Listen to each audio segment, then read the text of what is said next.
আসসালামু আলাইকুম। Hi guys, আমি সজীব আপনাদের সামনে নতুন একটি ভিডিও নিয়ে হাজির হলাম। ভিডিওটি হচ্ছে গিয়ে সৌদি আরবের পার্ক আর কি।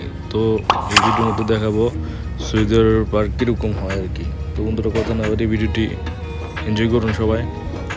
আর এখনও যারা আমার চ্যানেলটিকে সাবস্ক্রাইব করেন অবশ্যই সাবস্ক্রাইব করবেন।